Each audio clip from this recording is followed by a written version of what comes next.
Hey, Aiden, it's time to learn some chess. So, Dad, could you possibly be wearing more stuff from the senior championship? You got like a hoodie here, you got the shirt. It's Well, like, I could be wearing the senior championship mask. well, that would be kind of redundant given that we're the only two people in the room. I don't think that word means what you think it does. Anyway, um, Aiden, did I ever tell you the legend of the Wandering Queen? Sorry? Wandering Queen? The Wandering Queen. Well, sometimes even very good players can get into big trouble because they run around with their queen. Maybe they're grabbing pawns and they think they can get away with it, but time catches up with them. They fall behind development and bad stuff happens. So, how about if I show you a couple examples of the Wandering Queen? Let's do it. Okay, the first game was played between the players Walter Brown and Miguel Quinteros. Walter Brown, of course, was multiple champion of the United States, and after he won it 6 times, he said, "I want everyone to call me six-time U.S. champion Walter Brown." And guess what? What? He never won it again after that. Maybe he should have waited for 7. I don't know. Anyway, he Seven. was a very good player. All right, so check it out. He plays e4. It's a Sicilian. Check. Always check. It might be mate. C4. Now I actually played this opening against Yermo in the senior championship. Yermo did not play Queen G4. He doesn't run around with his queen. Now it's a double attack. The pawn on E4, the pawn on G2, right? But White doesn't have to worry about that. He just castles. Okay, so Black gets to take a pawn, but running around with the queen is very dangerous. So Walter plays Someone could D4. get hurt. Someone could definitely get hurt, and he takes. And now Brown plays Rook E1, and I never thought about this before, but actually Knight takes D4 is actually it's probably a stronger move. I mean, Walter just wanted to keep it going with the tempi, right? But if Black plays Knight C6, there's the move Knight B5, and there could be some issues here, right? There's a threat of a fork here, and if you try to stop that fork, then there's disaster on the E file, a little knight sacrifice, and then Chico said the pin she win. Yeah. So I think knight takes D4. That was actually the strongest move. But Walter plays rook E1, and this works like a charm because Quinteros does not answer it in the best way. Okay, what should he do? He should play queen G4. So we should wander with the queen. Well, his queen's attacked, right? He's got to wander now, but that sort of discourages knight takes because then black can trade queens, and when you're ahead material but down in development, you really like to trade queens because without the queen, it's a lot harder for your opponent to hit hard with an attack. So white could chase the queen, but then the queen could get to a safe square, and then black could start bringing out his pieces. But Quinteros did not play like that. He went queen c6 to attack the pawn on c4. Now, Quinteros is actually a very good player, but he's having a very bad day, right? This is just all wrong because when Brown takes his pawn on d4, Then attacking you the have to queen, move it again. he have to move it again. Says, okay, takes the pawn, but now he has to move it again, all right? And now White develops a bishop. So White he has Both. knight developed. He has a bishop developed. He has his knight. It's not only developed, but it's also centralized. Let's call that 1.5 tempi, right? So we got 2.5 plus White's castle, 3.5, and the rook is on open file. What 4.5 tempi? They say that three tempi is worth a pawn. I think it's probably even less than that. But once you start getting to 4 and 5 tempi, stop counting the pawns because black is probably never going to survive. So What is black moved this game that has actually changed something? yeah, basically just move the queen, right? Nothing. And guess what? He moves the queen again, queen Really? d7. Well, white has the idea to develop one more piece to bring that rook to c1, and then he could start doing things on the c file because he's not only got all these tempi, but he's got open lines for his rooks as well. So now he starts coming in for the kill, knight b5, and because of the pin on the e file, he's starting to take that pawn on d6. So what can he do? e5, he moves the pawn, but when you have all this kind of development, these sacrifices come pretty easily. So he grabs his pawn in e5, and he blocks, right? And then the very nice move. This is the key. This is the key to the sacrifice, rook d5. Because if he takes the rook, then there's a little forky, right, and wins the queen. So no good. So he plays queen to c8. Yeah, queen to c8. That's like a three Three-pronged. pronged fork.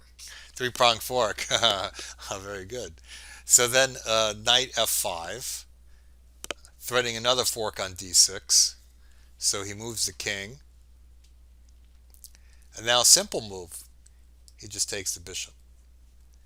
And as I tell students and people who read my book, like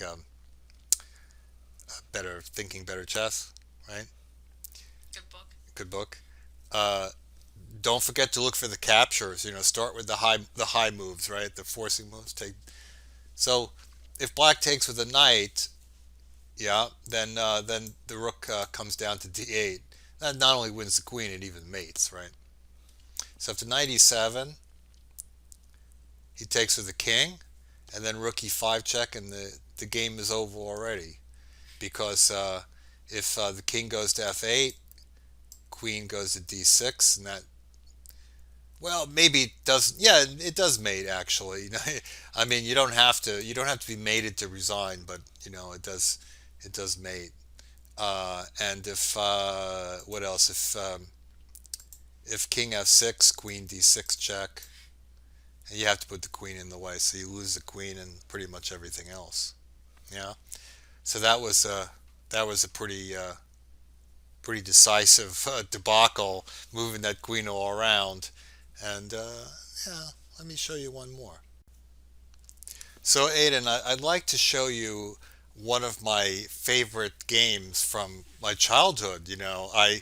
I knew this game when I was younger than you are now, because this is one of the classic games that Uncle Marty showed me when I was a kid, and really got me so psyched about chess.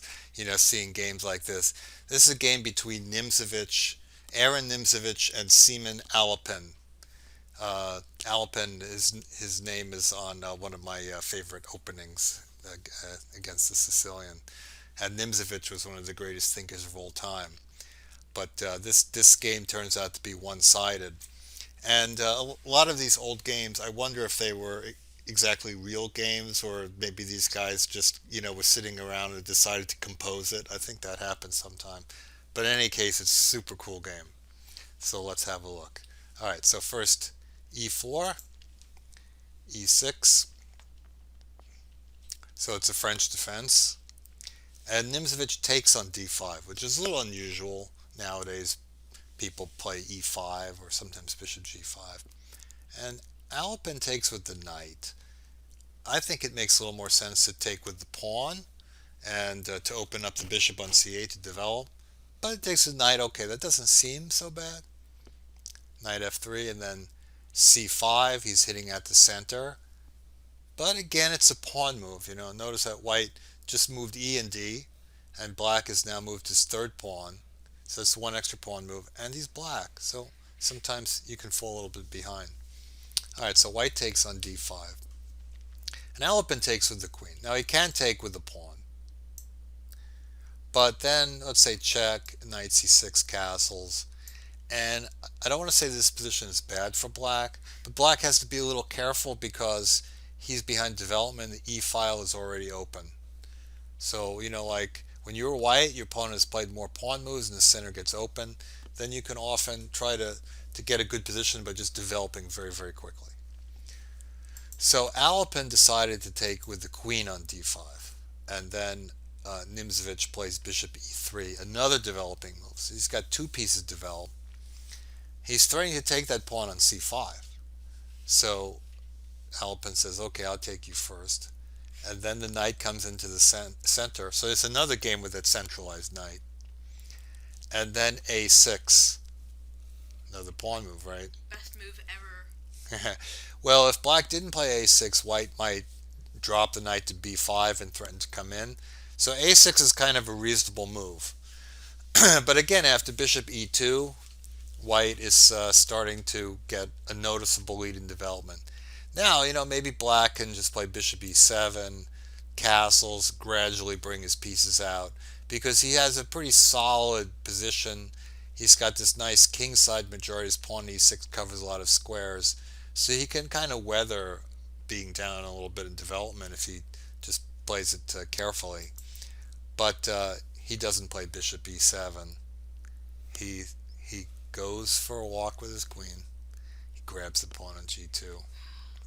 Fatal mistake in every supervillain's game. Yeah. Move the queen too much. Muhaha. So bishop f3. So he defends the rook and picks up a tempo on the queen while activating the bishop. He plays queen g6. Probably queen h3 was stronger, although I'd much prefer to have white in that situation. So queen d2. So this is why he didn't worry about losing the g pawn. A lot of people, get bent out of shape when they lose the pawn in front of their king. Like me. Yeah, but if you lose that g pawn and you're going to castle on the other side, then actually it's just an open line for your rook. So after white castles queenside, he can bring a rook to g1 and chase the queen and start attacking there. But okay, black probably should hustle up and try to develop some pieces. But like the last game, right? The queen running around. The queen is the only developed piece, and what does he do? He moves another pawn. But again, this pawn e5, just like in the brown game, it's met by a sacrifice. Of course. So Alpin was hoping that the knight gets chased away, and then he gets a little more room to move the pieces. But Nimzovich said, "Nope, I'm not going anywhere. I'm just castling. More development." So look at that: two bishops, a knight, a queen, and a rook, and black has a queen out. So he's got this huge edge of development too. Yeah. Yep. So okay, black really should spit on the knight. This is too dangerous. But like I said, this might have even been a composed game. But for sure, there was sometimes this kind of brotherhood, about sacrifices. Like I'm going to accept all the sacrifices and everything. But here's a cool thing. You might think to take with the queen to threaten the mate, but much stronger to take with the bishop, because the threats on the d file, they're still there, but now white introduces the bishop to the attack, and he's got the rook coming to the e file. And after black finally develops a piece, guess what? He's mated by force. Immediately gone. He's dead. But he's only dead because Nimzovich plays a super cool move. He goes, Wait, what? what? Yeah. What? Bishop f6. He plays instant replay. What? The idea is he's opening up the d file so the queen can see its way to d8, and he wants gain of time. He doesn't want to give black any time to defend. So what does he do? He blocks. He actually creates an extra threat on d8 because he can also take the knight with the bishop. So that means that, like if black plays a move like bishop e7, yeah, let's say plays bishop e7, he takes the knight and he's ready to mate on d8 anyway. Big oof. Because now, oh, yeah. Yeah, it's like that Morphy checkmate, right? With the rook coming to d8. Yeah. So after, He's just dead. so the bishop f6, he doesn't really have any way out. So he takes the bishop, and then he plays rook e1 check. This is an interesting moment because bishop takes c6 check is a faster mate. Nimzovich actually once lost a game to Tarrasch. Famously, it was actually the best example of the Lasker double bishop sacrifice was actually played by Tarrasch who hated Lasker. Not Lasker himself. Lasker did it first. And Tarish, in that game, Tarish actually played a longer checkmate, but it was a prettier checkmate. So I think that's what it was. This would actually be a quicker mate because when black takes rook check, and whatever interposition allows a mate, bishop e6. Now this bishop is pinned, so it's not defending d7. And if you put anything else in the way, any other block allows queen d8. Right, the bishop is pinned, can't stop the mate. So that's actually the faster mate, but he played rook e1 check. Yeah? Trying to look fancy. Fancy, because after bishop e7, bishop takes c6 check. Now black can delay things a little bit with king f8. Can't delay the inevitable. But that's what he wanted because he had a super cool finish, to finish with a flurry, right? Do you see what Nimzovich did here? Oh, queen d8. Queen d8. What if I take the queen? Rook e8. That's exactly right. Queen d8. Bishop takes. Checkmate. Voila. That's a very nice mate. Yeah, White's given up half his chess set, but Black has made it after 18 moves. Definitely a high price to pay for running around with your queen. Uncle Marty always showed some very cool games. Make sure to talk to him about that. Okay, I want to show you one more game, and this game I'm actually pretty sure was not a real game because the loser of this game is Emanuel Lasker, and he plays really terribly. It's very hard for me to believe that this was a real game. His opponent was Henry Bird. Okay. Weird name, right? But he actually had a lot of openings named after him. Probably not really good ones, but still. So this is going to be a very romantic kind of game. e4, e5, d4. So it's just like, give me all your pawns. Danish Gambit. Give me all your pawns. Yeah, very greedy, right? Could he be more greedy? No. Yes, he can. Oh, He he can. can. He develops the queen. He develops the queen. I think Emanuel Lasker knew better. So I don't think anyone's this bad. Well, no. Okay, especially if they're like playing, like. Well, he was a couple of years away from winning the world championship, so I think he was pretty strong already. So anyway, knight f3 again, no pause, developing. Rook takes, and now rook g1. Okay, now bishop b4 check. Truth is, this probably makes things even worse because now he's going to lose the rook in the corner. King e2. The king is a fighting piece, right? King e2. Queen h3, only move for the queen. And now the pawn on g7 is saying, but this is even better. Bishop f7, because if you take the bishop, we have a little forky, and bye-bye queen. For good. Bye-bye wandering queen wanders off the board, right? So Yep. bishop check, he goes king d8, bishop g7. So the rook is trapped, right? He loses the rook. But no, he doesn't lose the rook. Because after knight e7, he doesn't take the rook, he goes knight g5. Attacks the queen. Why is that? Why does he attack the queen? Because he's got checkmate. Oh, 96. Oh, man. That shows that it's really bad to lead with your queen. That's a game. Yeah, probably not a great idea to grab all those pawns either, right? No, he was just like cleaning out the board. Yeah, Just like trying to take as much stuff as he could. yeah. So you're not going to lead with your queen, are you? No, I won't. So I hope that you learn your lesson from that, and I hope that everybody learns to not move the queen too much in the opening. Yup, it's not a great thing when you have a wandering queen. Absolutely.